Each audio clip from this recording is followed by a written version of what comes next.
Hi everyone, අද අපේ lesson එක අනාවරණ සටහන් අපි යමු lesson එකට. හරි මම මුලින්ම ඔයාලත් එක්ක balance sheet එකේ ඉඳන් P&L එක cash flow statement එක statement of changes in equity ඒ වගේම තමයි equity වල ටිකක් ඊට වැඩි ප්‍රමාණයක් හිමිකම් නිකුතුව ප්‍රසාද නිකුතුව ඒ වගේ topics ගැන කතා කරා. දැන් අපි අන්තිම කොටසට ඇවිල්ලා ඉන්නේ අනාවරණ සටහන් වලට. අනාවරණ සටහන් වල අරමුණ සහ වැදගත්කම මම මුලින්ම දීලා තිනවා. ප්‍රධාන අරමුණු තුනක් අනාවරණ සටහන් ඉදිරිපත් කරනවා කියලා තියෙනවා.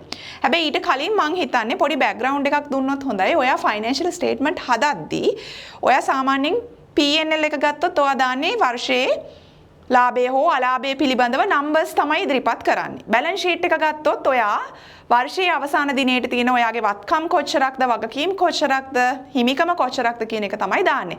හැබැයි දැන් මේවා numbers වලින් දැම්මට සමහර වෙලාවල් වලට එක උදාහරණයක් හිතන්න තොගය මොන පදනම මතද ඔයා අරන් තියෙන්නේ financial statement වලට කියන එක මේක බලන කෙනෙක්ට ක්ලියර් නොවෙන්න පුළුවන්. දැන් මේ වගේ අවස්ථාවලට තමයි අපි මේ notes වලින් support කරන්නේ. මොකද මේ අනාවරණ සටහන් වලින් පැහැදිලි කරනවා අපි මොන පදනමද තොග අගය කිරීම සඳහා භාවිතා කරේ කියන එක. ඒ වගේ අපි සමහර විශේෂ ස්ථානවලට විශේෂයෙන්ම අපි ගත්තොත් ආදායම, වියදම, ඊට පස්සේ ගත්තොත් මූල්‍ය වියදම්, ඊළඟට ගත්තොත් බදු, ඊට පස්සේ අපි balance sheet එකට ගියොත් අපේ දේපල පිරියත උපකරණ අස්පෘශ්‍ය සහ ස්පෘශ්‍ය කියන කොටස් දෙකටම ඊට පස්සේ අපි ආයෝජන කරලා තියෙනවා නම් ආයෝජන ගැන ඊළඟට ගත්තොත් අපේ ජංගම වත්කම් වලට ගියාම ණය ගැතියන්ගේ combinations ඊට පස්සේ ණය හිමියන් කොහොමද අපේ ජංගම වගකීම් වල ඉන්නේ ඒ වගේ අපේ ප්‍රාග්ධනය මොනවාගෙන්ද හැදිලා තියෙන්නේ ඒ වගේ සියලුම දේවල් වලට විශේෂිත අවස්ථාවලදී අපි අනිවාර්යයෙන්ම නෝට් එකක් දාන්න ඕනේ මොන බේස් එකද අපි යූස් කරලා තියෙන්නේ මේක කොයි විදිහටද කම්පියුට් කරලා තියෙන්නේ මොනවාද අපි එස්ටිමේෂන්ස් යූස් කරා නම් මොනවාද භාවිතා කරලා තියෙන්නේ එකපාරම ඔයාට මම මේ ටික කියද්දි කන්ෆියුස් වෙන්න පුළුවන් හැබැයි අපි ඊළඟට ඔයාට ඊළඟට ලබා දෙන්න සූදානමින් ඉන්නවා අපේ lessons තොග පිළිබඳව ඊට පස්සේ අපි කොහොමද දේපල පිරියත ගිණුම්කරණය කරන්නේ ඒ වගේ එකින් එක පාඩම් වලට අපි notes දෙනවා. එතකොට අපි ඔයාලට lesson එකක් කරනවා. ඒ කරාම ඔයාට පැහැදිලි වෙයි මොනවාද මේ notes වල අපි දක්වන්න ඕන මොනවාද විශේෂයෙන්ම මේ වගේ මුහුණත P&L එකේ සහ balance sheet එකේ අපි දක්වන්නේ මොනවාද notes වල දක්වන්නේ මොනවාද කියන එක වෙන වෙනම පාඩමෙන් පාඩමට යද්දිත් පැහැදිලි වෙයි. හැබැයි summary version එකක් විදිහට මම අද කරගෙන යනවා. ඇයි මේක අපි කරන්නේ කියන එක මම ඔයාට ලේසියෙන්ම පැහැදිලි කරනවා නම් සමහර වෙලාවල් වලට numbers දිහා විතරක් බලලා අපිට idea එකක් ගන්න බැරි දේවල් තියෙනවා. මොකද හැමදේම එකම විදිහකට ගනුදෙනු වලින්ම එකම විදිහට මෙන දේවල් නොවෙන්න පුළුවන්. සමහර දේවල් අපි estimations base කරගෙන යනවා. උදාහරණයක් හිතන්න ඔයා කරගෙන යනවා factory එකක්. ඔයාගේ factory එකෙන් මොනවා හරි කුණු සෝහෝ අපද්‍රව්‍ය පරිසරයට එක් කරනවා. වැඩි පරිසරය ගැන හිතන්නේ බලන්නේ නැතුව. මේ වගේ අවස්ථාවක අනිවාර්යයෙන්ම ඔයා මොකද කරන්න ඕන ඔයාට සමහර විට නීතිමය බැඳීමක් එන්න පුළුවන් කියන එකත් දැන් ඔයා දැනගන්න ඔයාගේ අතින් වැරද්දකුත් වෙලා තියෙනවා. එතකොට මොකද කරන්නේ ඉස්සරහට ඔයා මේක කරන්නේ නැතුව ඉන්න ඕනේ. හැබැයි මේ දේ වුණ නිසා ඔයාට නීතිමය ප්‍රශ්නයක් එයි කියලා ඔයාට පුළුවන් ප්‍රොවිෂන් එකක් දාගෙන තියාගන්න. නීතිමය බැඳීමක් ආවොත් එකපාරම ඔයාට ගෙවනවට වඩා වැඩි ඔයාට පුළුවන් මේක වෙනුවෙන් වෙනම ප්‍රතිපාදනයක් කරගෙන තියාගන්න. හැබැයි මේ ප්‍රතිපාදනයක් එකපාරම ඔයාට balance sheet එකේ ගිහින් ඔයා ප්‍රතිපාදනයක් නීතිමය ප්‍රතිපාදනයක් කියලා දැම්මොත් මොකද වෙන්නේ? balance sheet එක බලන අය කලබල වෙලා බලනවා මොකක්ද මේක මොකක් හින්දා වුණු දෙයක්ද කිසිම නෝට් එකක් මෙතනට නැතුව යනවා. හැබැයි ඔයාට පුළුවන් මේ වෙනුවෙන් වෙනම නෝට් එකක් ඕපන් කරලා ඔයා හිතන්නේ balance sheet එකේ වගේ number 14 කියලා තියෙන. එතකොට 14 කියන ඔයාගේ නෝට් එකේ යටතේ ඔයාට දාන්න පුළුවන් මේ වගේ දෙයක් වුණු නිසා දැනට අපි නීතිමය වශයෙන් දැනට අපි මේ දේ නවත්වලා තියෙනවා. නීතිමය වශයෙන් අපි බලලා තියෙනවා මේ විදිහේ ලාභයක් අපි අතින් එළියට යයි කියලා බලාපොරොත්තු වෙනවා. එහෙම නැත්නම් මේ විදිහේ මුදලක් අපිට ගෙවන්න වෙයි කියලා බලාපොරොත්තු වෙනවා. ඒ නිසා අපි මේ විදිහට ප්‍රොවිෂන් එකක් කරලා තියෙනවා කියන එක හෙළිදරව් කරන්න පුළුවන් ෆයිනෑන්ෂල් ස්ටේට්මන්ට් වල. එතකොට එක උදාහරණයක් මේක පොඩ්ඩක් සංකීර්ණ තත්ත්වයක් මම ඔයාලට මතක හිටින නිසා කිව්වේ. හැබැයි මේ වගේ දේවල් වෙන්නේ හරිම අඩුවෙන්. ඒත් ඔයා හිතන්න ඔයාගේ දේපල පිරියත ගන්නවා. ඔයා දේපල පිරියත ෂෙයා කරනවා. ඔයාගේ දේපල පිරියත කොටස් කිහිපයක් තියෙනවා. මුලින්ම ගත්තොත් ඉඩම් තියෙනවා ගොඩනැගිලි තියෙනවා යන්ත්‍ර තියෙනවා. එතකොට ගොඩනැගිලි ඔයා ෂෙයා කරන්නේ 105ක් කියලා හිතන යන්ත්‍ර 10%ක් කියලා හිතන අවුරුද්දේ ෂෙයා කරන්නේ. එතකොට ඔයා chart එකක් විදිහට මේක ෂෙයා කරේ කොච්චරක්ද ඔයා මේ අවුරුද්දේ මිලදී ගත්තේ කොච්චරක්ද මේ අවුරුද්දේ විකුණුවේ කොච්චරක්ද මේ විදිහට ඔයාට chart එකක් විදිහට ඉදිරිපත් කරලා property plant and equipment වල තියෙන අන්තිම balance එක තමයි ඔයා balance sheet එකට ගන්න. හැබැයි balance sheet එක දිහා විතරක් බැලුවාම last year balance එක තියෙනවා property plant and equipment this year balance එක තියෙනවා. හැබැයි මේ දෙක compare කරලා එකපාරම තීරණයක් ගන්න බැහැනේ. ඒ වුණාට ඔයාට පුළුවන් නම් ගිය අවුරුද්දේ ඉඳන් කොහොමද movement එක ආවේ, ගිය අවුරුද්දේ වෙද්දී අපිට closing තිබුණු ටික අපි මේ අවුරුද්දේ opening විදිහට ගත්තා. ඊට පස්සේ අපි මෙච්චරක් මිලදී ගත්තා. මේ ප්‍රමාණය අපි විකුණුවා. මේ ප්‍රමාණයක් අපිට share වෙලා තියෙනවා මේ categories වලින් කියලා note එකකින් පෙන්නන්න පුළුවන් නම් ඒක හරිම පැහැදිලි. එතකොට පැහැදිලිභාවය වැඩි කරන්න තමයි අපි මේ අනාවරණ සටහන් වල කෙටියෙන්ම කියනවා නම් බලාපොරොත්තු මේ numbers විතරක් කියන සමහර කෙටි එක number එකකින් දාලා තියෙන තැනකට ඊට වඩා වැඩි විස්තරයක් සපයන්න තමයි අපි මෙතනදී බලාපොරොත්තු වෙන්නේ. ඒ වගේම තමයි පැහැදිලිභාවය මේ users financial statement use කරන කට්ටියට පරිශීලකයන්ට හොඳ පැහැදිලි තොරතුරු ලබා දෙන්න තමයි අපි මේක කරන්නේ. මම මෙතන දාලා තියෙනවා ගිණුම් කරන ප්‍රතිපත්ති පැහැදිලි කිරීම. දැන් ෂෙයා වීම, තොග 탁සේරු කොහොමද අපි කරන්නේ? මම මේක කතා කරා. විනිශ්චයන් පිළිබඳ අවබෝධයක් ලබා දෙනවා. දැන් විනිශ්චයන් පිළිබඳ අවබෝධයක් දෙනවා නම් වාර්තාගත සංඛ්‍යාවල ගුණාත්මක 탁සේරු කිරීමට පරිශීලකයන්ට උපකාරී වන ප්‍රධාන උපකල්ප සහ එස්ටිමේට්. දැන් ෂෙයා කරන රේට් එක උනත් මේ වගේ දෙයක් යටතට ගන්න පුළුවන්. පේලි අයිතම බෙදා හැරීම. දැන් දීපල පිරියත උපකරණ වල එකපාරම ගෙනලා අම්බ එකක් දැම්මට මම ඔයාලට කිව්වේ ඒකයි. ඒකේ ඇතුලේ තියෙන වෙන වෙනම කොටස් අපි වෙන වෙනම පෙන්නුවොත් තමයි කෙනෙක්ට තේරෙන්නේ මේ වගේ කොච්චරක් මේ අවුරුද්දේ මිලදී අරන් තියෙනවද, කොච්චරක් විකුණලා තියෙනවද මේ කැටගරි එකකින් කියලා. ඒතකොට මේ කොටස් තුන තමයි ප්‍රධාන අරමුණ වෙන්නේ අනාවරණ සටහන් වල.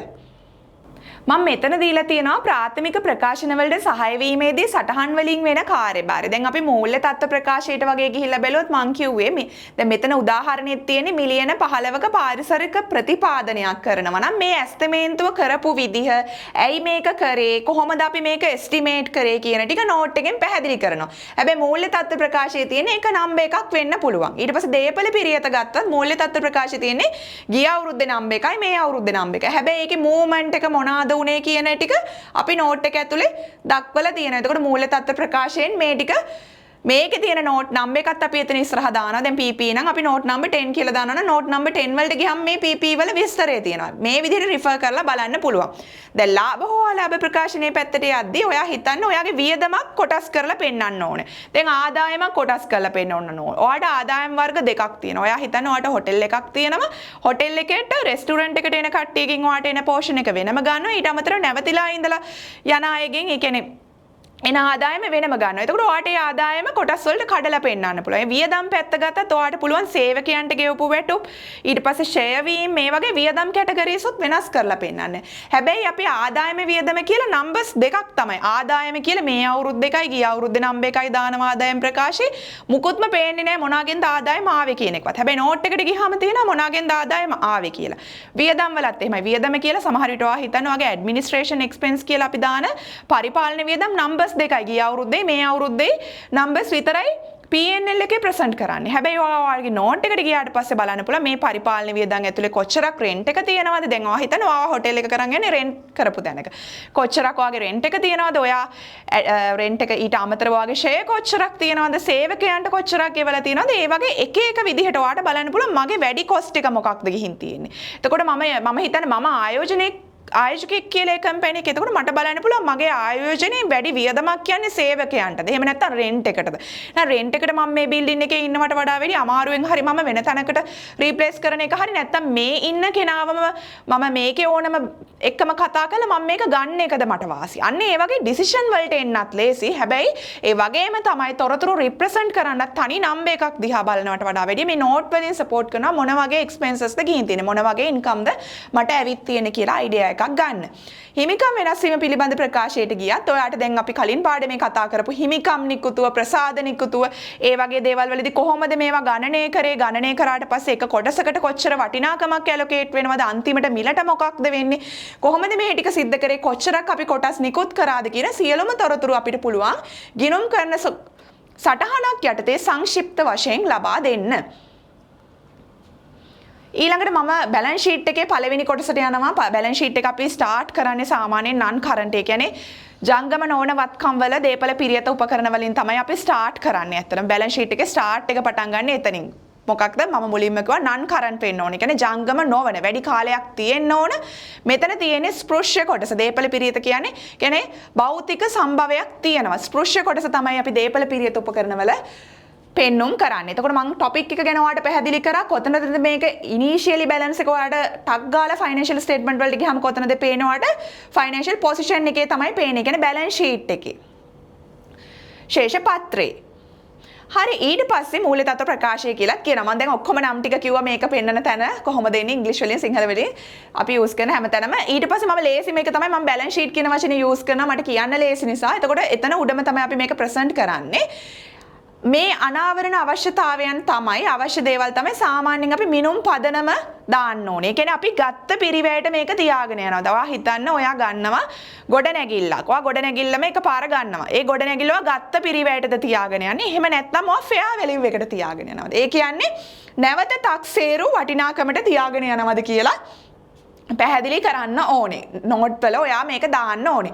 හැබැයි ඔයා පිරිවැය හෝ මේ නැවත තක්සේරු වටිනාකම භාවිතා කරනවා කියලා රිවීල් කරද්දි මතක තියාගන්න මේක class of asset. ඒ කියන්නේ එකම පන්තියට එක මෙතඩ් එකක් යූස් කරන්න ඕනේ අනිවාර්යෙන්. ඊළඟට අපිට රිවීල් කරන්න පුළුවන් ෂෙය ක්‍රම අනුපාතය. ඒ කියන්නේ මම මොනවාද යූස් කරන්නේ? සරල මාර්ග ක්‍රමයට ෂෙය කරනවද? හීනවන ශේෂ ක්‍රමයේ යූස් කරනවද? සරල මාර්ග කියන්නේ ඔයාගේ බිල්ඩින් එක ඔයා හිතන්න මිලියන 10යි කියලා 105 ගානේ ඔයා ෂෙය කරනවා නම් මිලියන 10න් 105ක් තමයි ෂේ වෙන්නේ මේ අවුරුද්ද. ඊළඟ අවුරුද්දේ 105මයි මිලියන 10න්. ඊළඟ අවුරුද්දේ 105ම. හැබැයි සරල මාර්ග ක්‍රමයේ එහෙම ආවට හීනවන ශේෂ ක්‍රමය කියන්නේ එහෙම නෙමෙයි. ඔයා හිතන්න ඔයා ගත්ත මොකක් හරි උපකරණයක් ඒක රුපියල් 10000යි කියලා 110ක් ශේෂ කරනවා. හැබැයි හීනවන ශේෂ ක්‍රමය. එතකොට 110ක් ෂේ කියන්නේ කීයද? 10000න් 110ක් කියන්නේ 1000ක්.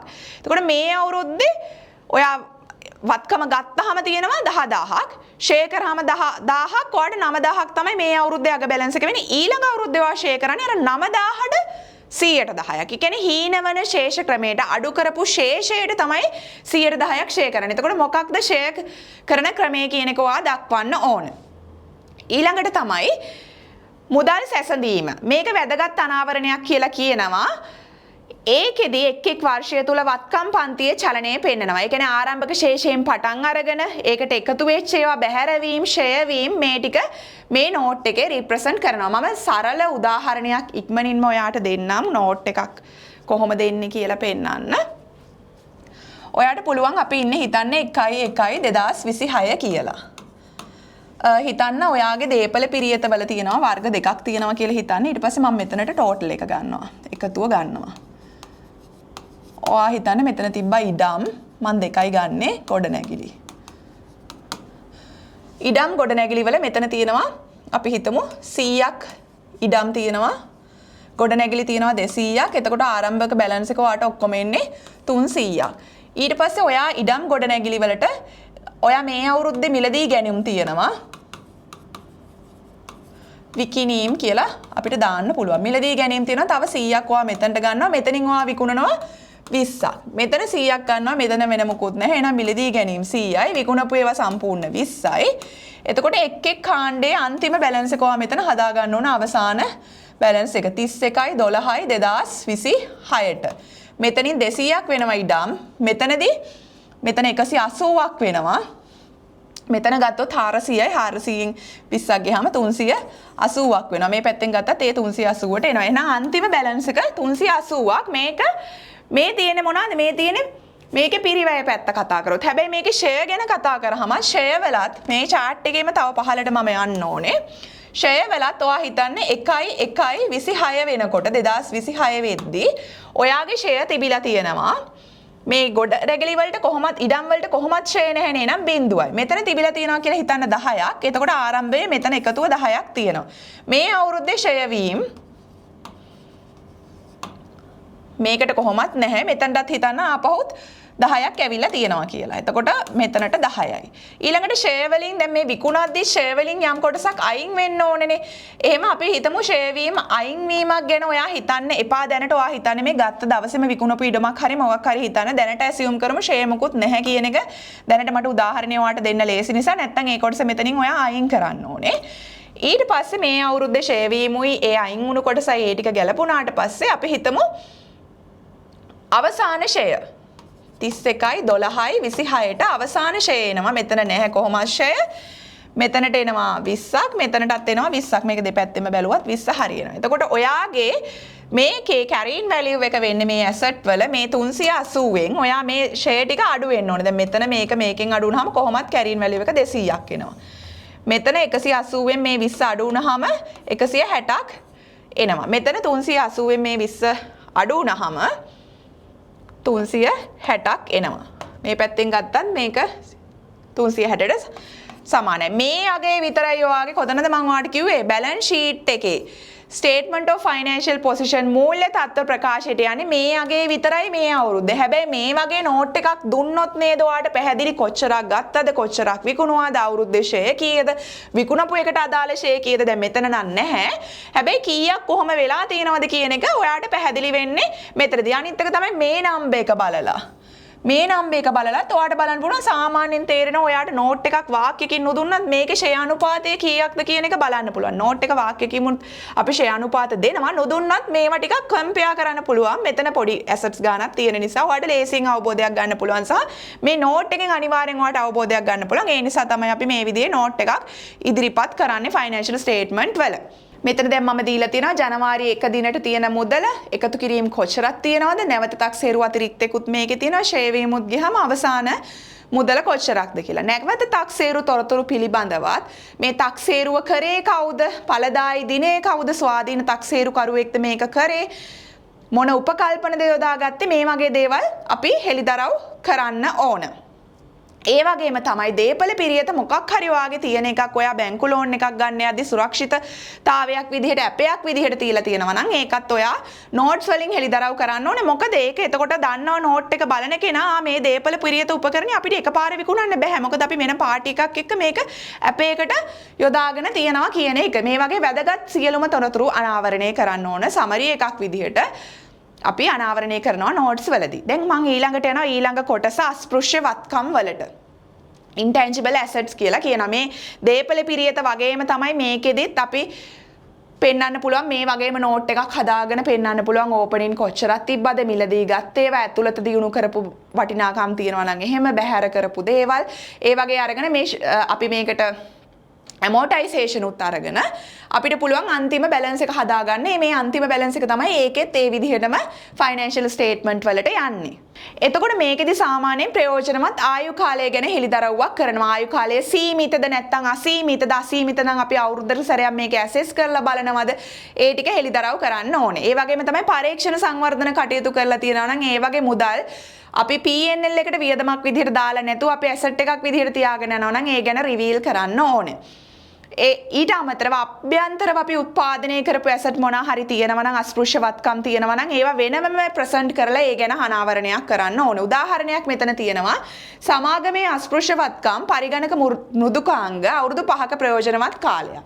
ව්‍යාපාරික සංයෝජනවලදී අත්පත් කරගත් පාරිභෝගික සම්බන්ධතා. ඒ කියන්නේ අපි ව්‍යාපාරයක් ගද්දි පාරිභෝගිකයෝ ටිකත් එක්කම ගන්න ඒ සම්බන්ධතාවල අවුරුදු 10ක ආයු කාලයක් තියෙනවා. නව නිෂ්පාදන සඳහා වන සංවර්ධන පිරිවැය ආයු කාලය අවුරුදු 3ක් 4ක් අතර තියෙන වයි කියලා ඇසියුම් කරන දේවල් වලින් අපිට තියෙනවා යම් වටිනාකමක්. වර්ෂය තුල මිලියන 2.5ක පරීක්ෂණ වියදමක් ලෙස අඳුනගෙන තියෙනවා. ඒ වගේ අපි අනාවරණය කරන්න ඕනේ මේ විදිහට මොනවාද මේකේ තියෙන කොටස් කොච්චර වටිනාකමක් තියනවද මොනවාද මෙතනට අපි අස්පෘශ්‍ය වත්කම් වලට ගන්නේ නැතුව වියදම් විදිහට අපි පරීක්ෂණ සහ සංවර්ධන වියදම් මොනවාද දාගත්තේ කියන එක මේ විදිහට රිවීල් කරන්න ඕනේ. මේවා හැමතිස්සෙම බිස්නස් එකෙන් බිස්නස් එකට වෙනස් වෙනවා. සමහර දේවල් වලදී මේ පරීක්ෂණ වියදම් වගේ දේවල් නැති ව්‍යාපාර තියෙන්නත් පුළුවන්. හැබැයි ව්‍යාපාරයට අදාළව අපි හෙළිදරව් කිරීමක් අනිවාර්යයෙන්ම කරන්න ඕනේ. ප්‍රතිපාදනයක් කිව්වොත් ප්‍රතිපාදනයක අවශ්‍ය සැසඳීම් තොරතුරු තමයි වත්කම් සැසඳුමට සමානව මේ එක් ප්‍රතිපාදන පන්තිය සඳහා ආරම්භක ශේෂ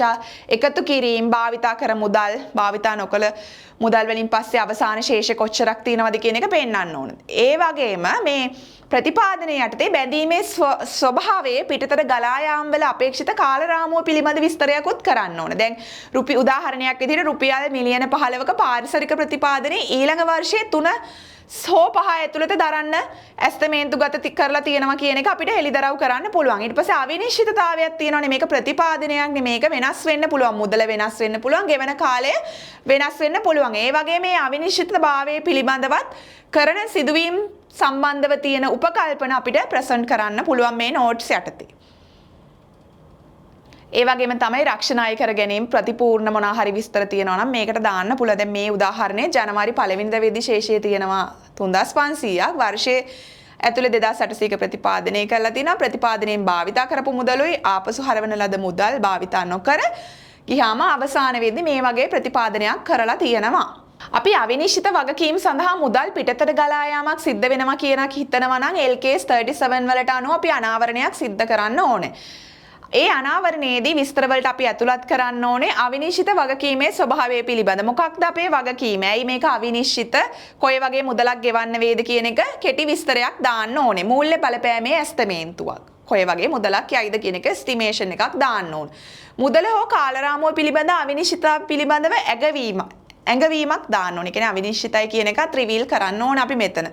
ඕනෑම ප්‍රතිපූර්ණ හැකියාවක් අපි දාලා අපි අවිනිශ්චිත වත්කම් ආර්ථික ප්‍රතිලාභ ලැබීමේ සම්භාවිතාවයක් ඇති විට පමණක් අනාවරණය කරේ. ඒවා කිසි විටකත් මූල්‍ය ප්‍රකාශවල හඳුනගන්නේ නැහැ.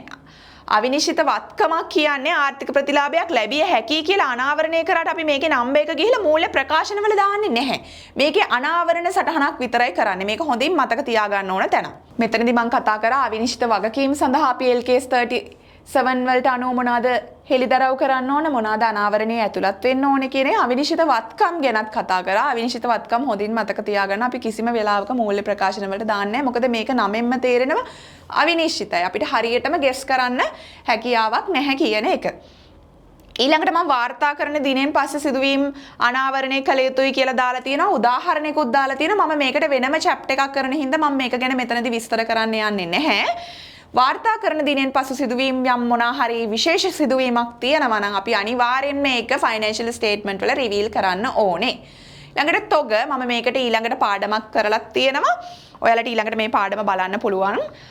තොග වලදී අපි හෙළිදරව් කරනවා අපි මොනවද යූස් කරන්නේ FIFO ද WACC ද LIFO ක්‍රමයේද තොග තක්සේරු කරන්නේ. ඒ වගේම තමයි තොගේ අපි දක්වලා තියෙන්නේ පිරිවැයටද සුද්ධ උපලබ්ධිය අගයටද කපා හැරීම් මොනවා හරි කරලා තියෙනවා නම් මොනවාද අපි කරලා තියෙන්නේ තොගවල සුරක්ෂිතභාවය වෙනුවෙන් ඇපේට තියාගෙන තියෙන තොරතුරු මොනවා හරි අපවීම් තියෙනවා නම් මේ දේවල් අපිට හෙළිදරව් කරන්න පුළුවන්. සමහර ලිමිටේෂන්ස් අපිට තියෙන දේ ශ්‍රී ලංකාව ඇතුළතට අපි බලනකොට අපිට සමහර ප්‍රායෝගික ලිමිටේෂන්ස් තියෙනවා තක්සේරු කටයුතු සඳහා. ඒ කියන්නේ නැවත තක්සේරු කිරීම සඳහා විශේෂිත වත්කම් සඳහා විශේෂයෙන් සුදුසුකම්ලත් ස්වාධීන තක්සේරුකරුවන් සොයා ගැනීම අභියෝගාත්මක වෙන්න පුළුවන්. ඒ කියන්නේ දැන් දේපල තක්සේරු කිරීම සඳහා වුණත් අපිට ඉන්ඩිපෙන්ඩන්ට් වැලියුේෂන් කරන්න පුළුවන් කෙනෙක් හොයාගන්න තියෙන අවදානම සහ සොයා ගැනීම අභියෝගාත්මක වෙන්න පුළුවන්. මේවා සාමාන්‍යයෙන් අපි ප්‍රැක්ටිකලි මුහුණ දෙන ඩිෆිකල්ටිස් කියලා ගන්න පුළුවන්. ඒ කියන්නේ අපි ප්‍රායෝගිකව අභියෝග කීපයකට මුහුණ දෙනවා මේ නෝට්ස් වලට යද්දි. තක්සේරු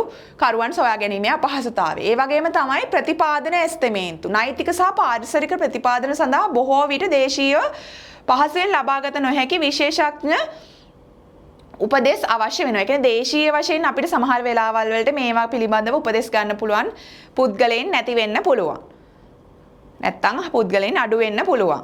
මුදල් මේ වශයෙන් සලකා බලද්දිත් අපිට ගොඩක් දුරට අපේ ගනුදෙනු වලට විදේශ විනිමය අනාවරණයන් තියෙනවා. ඒ වෙලාවල් වලදී අපිට සමහර වෙලාවල් වලට වැඩි එෆෙක්ට් එකක් ගන්න සිද්ධ වෙන්න පුළුවන්. මූල්‍යමය සලකා බැලීම් වලට යොමු වෙද්දී කොහොමද මේ දේවල් කරන්නේ කියන එක ගැන. නියාමන පරිසරය ගත්තත් දේශීය රෙගුලාසි වල වෙනස්කම් ප්‍රතිපාදන වලට කාලරාමුවට සහ ප්‍රමාණයට බලපෑම් කරන්න පුළුවන්. මෙම අවිනිශ්චිතතා පිළිබඳව ප්‍රවේශම් සහගත අනාවරණයන් අවශ්‍ය වෙනවා. දැන් ඔයා හිතන්නේ යම් කාලයකදී අපිට කොවිඩ් ඇති වුණු කාලෙදී වුණත් අපිට සාමාන්‍ය නෝට්ස් වල අපි මේක හෙළිදරව් කරනවා. මොකද ස්පෙෂලි සමහර ඉන්ඩස්ට්‍රීස් වලට හොස්පිටලිටි වලට වගේ ගියාම අනිවාර්යයෙන්ම මේක බලපෑවා. මොකද මේවා නිසා කෙලින්ම ආදායම් අඩු වුණා. සමහර ඒවා ඔපරේට් උනේත් නැහැ යම් කාලයක්. ඒ වගේ ප්‍රශ්න ඇති වුණා. එතකොට අපි නෝට් වල මේ දේවල් රිවීල් කරනවා. මොකද එහෙම රිවීල් කරේ නැත්නම් අපි දන්නේ නැහැ ගිය අවුරුද්දට සාපේක්ෂව මේ කොවිඩ් තිබුණු අවුරුද්දේ අපේ ආදායම අඩු වෙලා තියෙන කියලා. හැබැයි අපි කියනවා සාමාන්‍යයෙන් ඊට පස්සේ අපිට මේක රිකවර් කරගන්න පුළුවන්. දැන් මේක අඩු වෙලා තියෙනවා. සමහර විට අවසාන මාසවලදී රිකවර් වෙලා තිබ්බ වෙන්නත් පුළුවන්. අපිට ඒ වගේ නෝට් එකක් දාන්න පුළුවන්. මොකද එතකොට ෆයිනෑන්ෂියල් ස්ටේට්මන්ට් බලන කට්ටිය දන්නවා මේක අපිට බලපාලා තියෙනවා. හැබැයි මේක මේ විදිහට රිසෝල්ව් කරගන්න පුළුවන් ඉදිරියේදී කියන එක. එතකොට නියාමන පරිසරයන් වලදී ගත්තත් සමහර වෙලාවල් වලට රෙගුලාසි වගේ දේවල් දැන් මම මෙතන කතා කරේ පරිසරයේ නෝමලි සිදුවෙන වෙනස්කමක් නියාමන පරිසරයේ සිදුවෙන වෙනස්කමක් නෙමෙයි. හැබැයි සමහර ඉන්ඩස්ට්‍රීස් වලට සමහර වෙලාවල් වලට හිතන්න සමහර ප්‍රොඩක්ට් තියෙන්න පුළුවන් ප්‍රොඩක්ට් සමහරලාට තහනම් කරොත් ඒ වගේ රෙගුලාසි මොනවා හරි එන්න පුළුවන්ද කියන එක ගැන අපි හැමතිස්සම අවෙයා වෙන්න ඕනේ බිස්නස් එකක් කරද්දී. ඒ වගේ දේවලුත් අපේ ව්‍යාපාරයට බලපානවා නම් අපිට මේවා නෝට්ස් වලින් රිවීල් කරන්න වෙන්නත් ඕනේ. රිවීල් කරන්න ඕනේ. මේ ස්ලයිඩ් එකේදී මම කතා කරනවා සාමාන්‍ය අනාවරණ අවශ්‍යතා. මෙතනදී විනිවිදභාවයේ කුළුණු තුන කියලාත් මම අනුකූලතා ප්‍රකාශය සකස් කිරීමේ පදනම සැලකියුතු ඉනුම් කරන ප්‍රතිපත්ති සාරාංශ ගැන කියලා තියෙනවා. දැන් පළවෙනි එක ගත්තොත් අනුකූලතා ප්‍රකාශය කියන්නේ අපි සාමාන්‍ය ෆයිනෑන්ෂියල් ස්ටේට්මන්ට් වල දානවා අපි ශ්‍රී ලංකා මූල්‍ය වාර්තා කරන ප්‍රමිති වලට, ඒ කියන්නේ SLFRS වලට අනුකූලව තමයි අපි අපේ ෆයිනෑන්ෂියල් ස්ටේට්මන්ට් හදලා තියෙන්නේ කියන එක. මේක වැදගත් වෙන්නේ ඇයි? මේක එතකොට අපි දන්නවා මේක බලන කෙනෙක් දන්නවා අපි මූල්‍ය ප්‍රකාශනවල උසස් තත්වයෙන් අපි මූල්‍ය පදනම් රාමුවක් භාවිතා කරමින් කම්ප්ලයන්ස් වෙලා අපේ ෆයිනෑන්ෂියල් ස්ටේට්මන්ට් හදලා තියෙනවා කියලා. ඒ වගේම තමයි සකස් කිරීමේ පදනමට ගියාම අපි දානවා අපි going concern එකක් තියෙනවා. ඒ කියන්නේ නුදුරු අනාගත කාලයක් යනකම් ව්‍යාපාරයේ අනිවාර්යයෙන්ම අපි සක්සස් විදිහට, ඒ කියන්නේ අඛණ්ඩ පැවැත්මක් තියෙනවා කියන එක සහතික කරනවා, අඛණ්ඩව ක්‍රියාත්මක වෙනවා කියන එක. මේක වැදගත් වෙන්නේ අපේ මූල්‍ය ප්‍රකාශනවල තියෙන සියලුම සංඛ්‍යා රාමු කිරීම සඳහා. ඒ වගේම තමයි වත්කම ඒවායේ මූල්‍ය පිරිවැයෙන් වඩා වර්තමාන වටිනාකමෙන් තක්සේරු කරලා තියෙනවද කියලා බලලා අවබෝධ කරගන්න මේක වැදගත් වෙනවා. බොහෝ දුරට අපි ඓතිහාසික පිරිවැය මත පදනම්ව අපේ මූල්‍ය ප්‍රකාශන සකස් කරනවා. එතකොට අඛණ්ඩ පැවැත්ම කියන එක අපි ගොඩාක් වෙලාවල් වලට භාවිතා කරනවා ජංගම සහ ජංගම නොවන ක්ලාසිෆිකේෂන් වලට යන්න. හැබැයි අපි කොහොමත් අපේ මූල්‍ය ප්‍රකාශන වල අනාවරණයක් කරන්න ඕනේ. අපේ අඛණ්ඩ පැවැත්ම පිළිබඳව ප්‍රශ්න තියෙනවද? ඒක ඒ විදිහටම කන්ටිනියු වෙනවද කියන එක හෙළිදරව් කරන්න ඕනේ. මේකේ මූල්‍ය ප්‍රකාශ පිළිබඳව පුද්ගලයන්ගේ තියෙන විශ්වාසය වැඩි කරගන්න පුළුවන්. ඒ වගේම තමයි සැලකිය යුතු ගිණුම් කරන ප්‍රතිපත්ති සාරාංශ කරලා ඉදිරිපත් කරන්න ඕනේ අපි. එතකොට අපිට ඒකෙන් උත් හෙළිදරව් කරන්න පුළුවන් අපි නිශ්චිත මූලධර්ම නීති රීති රෙගුලාසි වලට අනුකූලව ව්‍යාපාරය පවත්වාගෙන යනවා කියන එක. මම මෙතන දාලා තිනවා සාමාන්‍ය අනාවරණ පිරික්සුම් ලයිස්තුවක්. එතකොට පළවෙනි එක අපි සාමාන්‍යයෙන් අනාවරණ අවශ්‍යතාවල SLFRS වලට අනුකූලව අපි ෆයිනෑන්ෂියල් ස්ටේට්මන්ට් හදලා තියෙනවා කියන එක හෙළිදරව් කරනවා. මිනුම් පදනම විදිහට අපි ඓතිහාසික පිරිවැය යොදා ගන්නවා. දැන් ඓතිහාසික පිරිවැය යොදා ගන්නවා කියන්නේ අපි දේපල පිරියත උපකරණයක් මිලදී ගත්ත මිලටම තියෙනවා නම් පිරිවැයටම තියාගෙන යනවා නම් ඓතිහාසික පිරිවැය යොදාගත් අවස්ථාවක් වෙනවා ඒක. ඒ වගේම තමයි LKS 1 වලින් ගයිඩ් කරනවා යොදන ලද සැලකිය යුතු ගිණුම් කරන ප්‍රතිපත්ති පිළිබඳ සාරාංශයක් ඉදිරිපත් කිරීමට, සැලකිය යුතු බලපෑමක් ඇති ගිණුම් කරන ප්‍රතිපත්ති යෙදීමේදී කරන ලද විනිශ්චයන් ගැන ඉදිරිපත් කිරීමට, ඒ වගේම අනාගත කාලයේදී නුදුරු අනාගත කාලයේදී ව්‍යාපාරය පවත්වාගෙන යයි කියන එකට ප්‍රාග්ධන කළමනාකරණයේ ප්‍රතිපත්ති සහ පරමාර්ථ පිළිබඳව තොරතුරු ලබා දීමට, ඒ වගේම ආයතනයේ වාසස්ථානයේ නෛතික ස්වරූපය, ඒ කියන්නේ ආයතනයේ කොතනද තියෙන්නේ, නෛතික ස්වරූපය මොකක්ද, මේක සමාගමක්ද, තනි පුද්ගල ව්‍යාපාරයක්ද, ලියාපදිංචි කාර්යාලය කොතනද තියෙන්නේ, ඒ සියලුම තොරතුරු අපි අපේ නෝට්ස් වල ඇතුළත් කරනවා. LKS 1 වලින් මේ ටික ගයිඩ් කරනවා. ඒ වගේම මෙහෙයුම් වල සහ මෙහෙයුම් වල, ඒ කියන්නේ ප්‍රින්සිපල් බිස්නස් ඇක්ටිවිටි එක මොකක්ද කියන එක අපි රිවීල් කරනවා. මේ ඔක්කොම දේවල් ඇත්තටම තියෙන්නේ අපි ෆයිනෑන්ෂියල් ස්ටේට්මන්ට් හදනකොට අපි ඉස්සලාම ෆයිනෑන්ෂියල් ස්ටේට්මන්ට් වල මුලින්ම දානවා අපේ ආයතනයේ නම මොකක්ද, අපේ රෙජිස්ටර් ඔෆිස් එක තියෙන්නේ කොතනද, අපේ ඔඩිටර් කවුද, ඊට පස්සේ අපේ ආයතනයේ going concern, ඒ කියන්නේ අඛණ්ඩ පැවැත්මක් තියෙනවද කියන එක අපි හෙළිදරව් කරනවා. ඊට පස්සේ තමයි සාමාන්‍යයෙන් අපේ විගණන වාර්තාව දාන්නේ. ඊට පස්සේ තමයි අපේ P&L එක, balance sheet එක, statement of equity, ඊට පස්සේ cash flow එක, ඊට පස්සේ තමයි අපි notes දාන්නේ. notes වලත් මුලදී අපි සාමාන්‍යයෙන් දාන්නේ general note එකක් දානවා. ඊට පස්සේ අපි දානවා අපේ එක එක ආදායම් වියදම් අපිට හෙළිදරව් කරන්න ඕනේ balance sheet එකේ අයිතමයන් වලටත් දාලා ඒ විදිහට අපි ඉස්සරහට පවත්වගෙන යනවා. ඉතින්